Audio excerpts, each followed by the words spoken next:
Now, I don't remember the specific time that I met Kiba.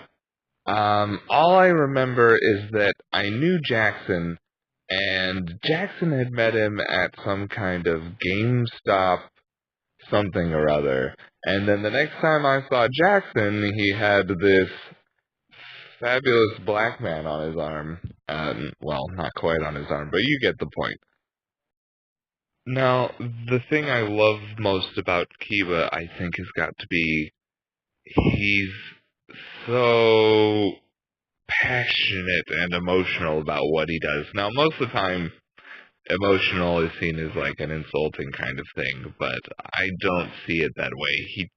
It's just he puts so much into everything that he does, and I can tell that most of the time that makes it so that he's easily spent after doing an event, but it just makes everything that he does so great, and it's just so much better because of all the hard work and effort he puts into everything. Uh, and honestly, that's what I love about him is that he doesn't half-ass most stuff that he does. Love you, Maddie.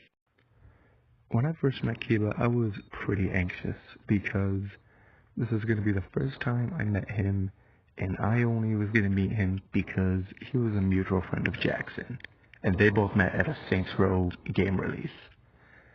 And I was nervous because I didn't know him, I didn't know any of his friends, and now I was going to a New Year's party. And meeting people is not my forte.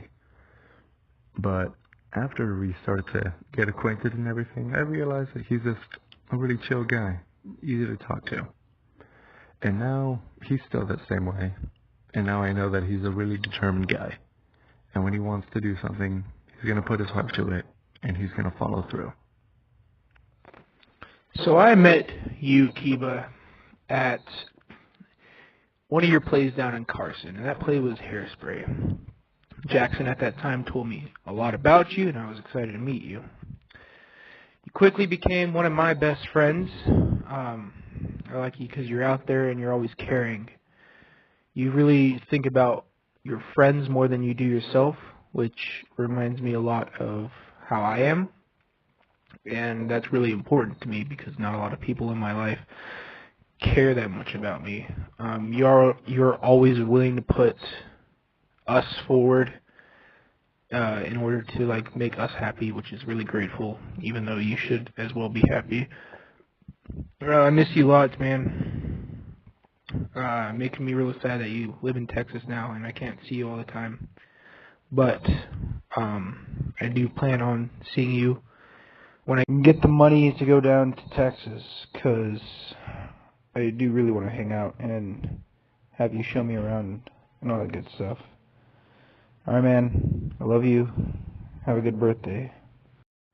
Trying to sum up my relationship with Kiba in a minute is very difficult. I was actually the first one to meet Kiba out of our friends group. We met out front of a GameStop waiting for the Saints Row 4 midnight release, and we were the only two people there who showed up to get the game. And I remember I was sitting in my car at the end of the night ready to go home, and then I ran back out before he left, and I was like, hey, wait, I didn't even get your name. We should, like, be friends. You're pretty cool, and, you know, you're a nice guy and whatever. And it's all history from there. I mean, like, what Kiba means to me is not an easy thing to summarize because, like, he's always been there for me. He's kind of like my best friend. He's the most emotionally supportive guy I know. He's the reason I DM as much as I do with D&D. He's the reason I cosplay and go to conventions. He's just been a really big influence and creative and just in general inspiration to me over the, like, 5 years that I've known him.